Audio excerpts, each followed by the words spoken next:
ಬಿಜೆಪಿಯ ಅಸಮಾಧಾನಿತ ನಾಯಕನಿಗೆ ಗಡಿಪಾರು ನೋಟಿಸ್. ತವರೂರಿನಿಂದಲೇ ಗಡಿಪಾರು ಸಂಬಂಧ ನೋಟಿಸ್.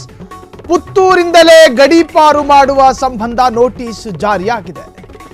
ಬಿಜೆಪಿಯ ಅಸಮಾಧಾನಿತ ನಾಯಕ ತವರೂರಿನಿಂದಲೇ ಗಡಿಪಾರು ಸಂಬಂಧ ನೋಟಿಸ್ ಜಾರಿಯಾಗಿದೆ. ಪುತ್ತೂರಿನಿಂದಲೇ ಗಡಿಪಾರು ಮಾಡುವ ಸಂಬಂಧ ನೋಟಿಸ್ ಜಾರಿ. ಇದು ಕೇಸರಿ ಬಂಗಲೆಯೇ ಗಡಗಡ ನಡುಗುವಂತಹ ಸುದ್ದಿ. ಅಸಮಾಧಾನಿತ ಬಿಜೆಪಿ ಮುಖಂಡ ಅರುಣ್ ಕುಮಾರ್ ಪುತ್ತಿಲ ದೂರದ ಕಲಬುರಗಿ ಜಿಲ್ಲೆಯ ಶಹಬಾದ್ಗೆ ಗಡಿಪಾರು ಸಂಬಂಧ ನೋಟಿಸ್.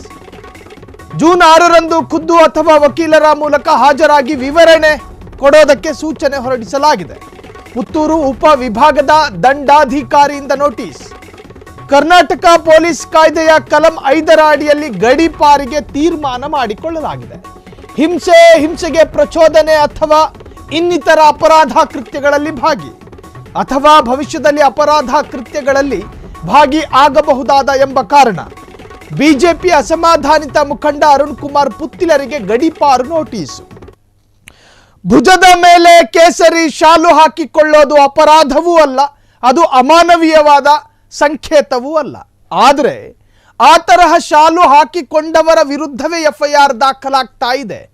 ಕಲ್ಲಡ್ಕ ಪ್ರಭಾಕರ್ ಭಟ್ಟರು ಅವರು ಕೂಡ ಭುಜದ ಮೇಲೆ ಕೇಸರಿ ಶಾಲನ್ನು ಹಾಕಿಕೊಳ್ತಾರೆ. ಅರುಣ್ ಕುಮಾರ್ ಪುತ್ತಿಲ ಪುತ್ತೂರು ಕ್ಷೇತ್ರದಲ್ಲಿ ಕಾಂಗ್ರೆಸ್ನ ಅಭ್ಯರ್ಥಿ ಗೆಲ್ಲೋದಕ್ಕೆ ಕಾರಣಕರ್ತರಾಗಿರ್ತಕ್ಕಂತಹ ಸಂಘ ಪರಿವಾರದ ಅತ್ಯಂತ ಹತ್ತಿರದ ನಂಟಿರುವ, ಜೊತೆಗೆ ಬಿಜೆಪಿಯಿಂದ ಬಂಡಾಯ ಎದ್ದು ಪುತ್ತಿಲ ಪರಿವಾರ ಎನ್ನುವಂತಹ ರಾಜಕೀಯ ಪಕ್ಷವನ್ನ ಕಟ್ಟಿಕೊಂಡಿದ್ದ ಪುತ್ತಿಲ ಪರಿವಾರದ ಸಾಮ್ರಾಟ. ಬಿಜೆಪಿ ಅಸಮಾಧಾನಿತ ನಾಯಕನಿಗೆ ಗಡಿಪಾರು ನೋಟಿಸ್.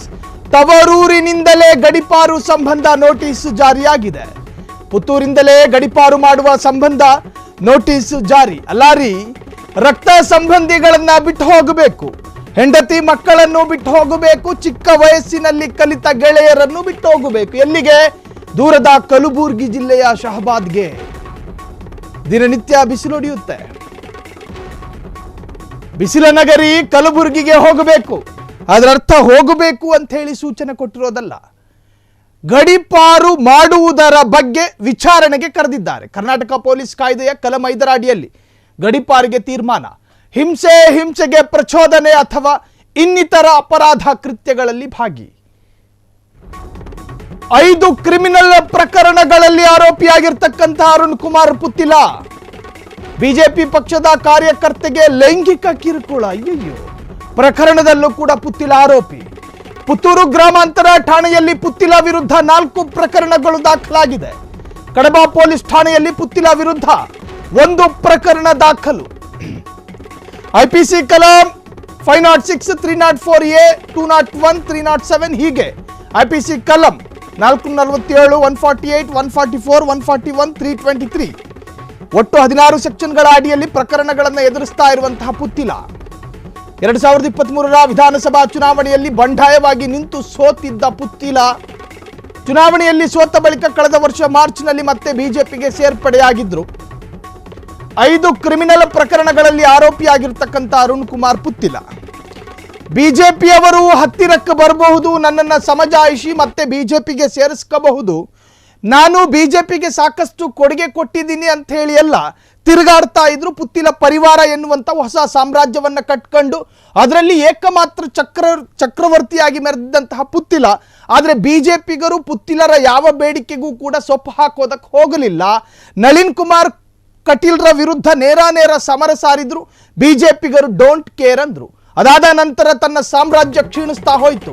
ಈಗ 5 ಕ್ರಿಮಿನಲ್ ಪ್ರಕರಣಗಳಲ್ಲಿ ಆರೋಪಿಯಾಗಿರ್ತಕ್ಕಂತಹ ಅರುಣ್ ಕುಮಾರ್ ಪುತ್ತಿಲ ಆ ಪುತ್ತಿಲರನ್ನ ಪುತ್ತೂರಿನಿಂದ ತಾನು ಹುಟ್ಟಿ ಬೆಳೆದು ಆಡಿ ದೊಡ್ಡವನಾದ ಅವರ ತವರು ಜಿಲ್ಲೆಯಿಂದ ಗಡಿಪಾರು. ಅದಕ್ಕೆ ವಿಚಾರಣೆಗೋಸ್ಕರ ಈಗ ದಂಡಾಧಿಕಾರಿ ಅವರಿಗೆ ನೋಟಿಸನ್ನು ಕೊಟ್ಟಿದ್ದಾರೆ. ಅರುಣ್ ಕುಮಾರ್ ಪುತ್ತಿಲ ಪ್ರಾಯ ಅವರಿಗೆ 54 ವರ್ಷ. ಇನ್ನು ತಂದೆ ಕೃಷ್ಣಯ್ಯ, ಇನ್ನು ಮತ್ತಿಲ ಮನೆ ಮಂಡೂರು ಗ್ರಾಮ, ಪುತ್ತೂರು ತಾಲೂಕು, ದಕ್ಷಿಣ ಕನ್ನಡ ಜಿಲ್ಲೆ ಅಲ್ಲಿ ವಾಸವಿದ್ದಾರೆ. ಸೊ ಇವರ ವಿರುದ್ಧ ಈಗಾಗಲೇ 16 ಸೆಕ್ಷನ್ಗಳ ಅಡಿಯಲ್ಲಿ ಪ್ರಕರಣಗಳು ದಾಖಲಾಗಿದೆ. ಒಬ್ಬರ ವಿರುದ್ಧ ಕನ್ನಡ ಪರ ಹೋರಾಟ ಮಾಡ್ಕೊಂಡು ಪ್ರಕರಣ ದಾಖಲಾಗಿದ್ರೆ ಅದು ಬೇರೆ ವಿಚಾರ. ಊರು, ನಾಡು, ಗಡಿ, ಜಿಲ್ಲೆ, ತಾಲೂಕು, ಜನಪರ ಇದೊಂಥರ ಬೇರೆ ಹೆಮ್ಮೆಯಿಂದ ಹೇಳ್ಕೋಬಹುದು. ಆದರೆ ಧರ್ಮ ರಕ್ಷಣೆಯ ಹೆಸರಿನಲ್ಲಿ ಹೊಡೆದಾಟ. ಯಾವ ಧರ್ಮ ತಾನೇ ಹೊಡೆದಾಡೋದಕ್ಕೆ ಪ್ರೇರೇಪಣೆ ಕೊಡುತ್ತೆ ಹೇಳಿ? ಬರೀ ಹೊಡೆದಾಟ. ನೀವು ಸರಿಯಾಗಿ ಅಧ್ಯಯನ ಮಾಡಿದ್ರೆ ಗೊತ್ತಾಗುತ್ತೆ. ಸಾಕಷ್ಟು ಅದು ಸಂಘಟನೆಗಳ ನಾಯಕತ್ವವನ್ನು ವಹಿಸಿರೋದು ಮಂಗಳೂರು ಭಾಗದಲ್ಲಿ ಎಲ್ಲರೂ ಅಹಿಂದ ಸಮಾಜದವರೇ. ಅನುಕೂಲಸ್ಥರು ಯಾರೂ ಇಲ್ಲ ನಾಯಕರಾಗಿ. ಈ ತರಹದ ಸೆಕ್ಷನ್ಗಳಡಿಯಲ್ಲಿ ಕಾನೂನಾತ್ಮಕವಾದ ಹೋರಾಟಕ್ಕೆ ಖರ್ಚು ಕಾಸು ಯಾರು ಕೊಡ್ತಾರೆ? ತಗಲಾಕೊಂಡ್ರೆ ಅವನ ತಲೆ ಮೇಲೆ ಅವನದೇ ಕೈ, ಯಾರೂ ಬರಲ್ಲ. ಕಟೀಲ್ ಸಾಹೇಬ್ರು ಬರ್ತಾರ? ಭರತ್ ಶೆಟ್ಟಿ ಬರ್ತಾರೆ. 2-3 ಸ್ಟೇಟ್ಮೆಂಟ್ ಕೊಟ್ಟು ಅವರು ಕೈ ತೊಳ್ಕೊಂಡು ಹೋಗ್ತಾರೆ. ಹರೀಶ್ ಪೂಂಜಾ ಅವ್ರದ್ದೇ ಊರು ಬಾಗ್ಲಾಗಿದೆ, ಅವರೆಲ್ಲಿ ಬರ್ತಾರೆ? ಸೊ 5 ಕ್ರಿಮಿನಲ್ ಪ್ರಕರಣಗಳಲ್ಲಿ ಆರೋಪಿ ಆಗಿರ್ತಕ್ಕಂತಹ ಪುತ್ತಿಲಾರವರಿಗೆ ಈಗ ಗಡೀಪಾರು ಆದೇಶಕ್ಕೆ ಅಥವಾ ಅದನ್ನು ಯೋಚನೆ ಮಾಡೋದಕ್ಕೆ ವಿಚಾರಣೆಗೋಸ್ಕರ ಕರೆದಿದ್ದಾರೆ. 1963 ಅಂದರೆ 1963 ಕಲಂ 58ರ ಅಡಿ ಈ ನೋಟಿಸ್ ಜಾರಿ ಮಾಡಲಾಗಿದೆ. ಒಟ್ಟಾರೆ ಪುತ್ತಿಲ ಪರಿವಾರ ಎದುರಿಸ್ತಾ ಇರತಕ್ಕಂತಹ ಅಗ್ನಿ ಪರೀಕ್ಷೆಗಳ ಪೈಕಿ ಇದು ಪ್ರಮುಖ ಅಂತ ಕರೆಸಿಕೊಳ್ಳುತ್ತೆ. ದಕ್ಷಿಣ ಕನ್ನಡದಲ್ಲಿ ಹಿಂದೂ ಸಂಘಟನೆಗಳ ಕಾರ್ಯಕರ್ತರು ಮತ್ತು ನಾಯಕರ ಮೇಲೆ ಟಾರ್ಗೆಟ್ ಮಾಡಲಾಗ್ತಾ ಇದೆಯಾ? ಕ್ಷಣ ಕ್ಷಣದ ಸುದ್ದಿಗಳಿಗಾಗಿ ಫ್ರೀಡಂ ಟಿವಿ ಸಬ್ಸ್ಕ್ರೈಬ್ ಮಾಡಿ, ಲೈಕ್ ಮಾಡಿ ಹಾಗೂ ಫಾಲೋ ಮಾಡಿ. ಹೊಸ ಸುದ್ದಿಗಳ ನೋಟಿಫಿಕೇಶನ್ಗಾಗಿ ಬೆಲ್ ಐಕಾನ್ ಮೇಲೆ ಕ್ಲಿಕ್ ಮಾಡಿ.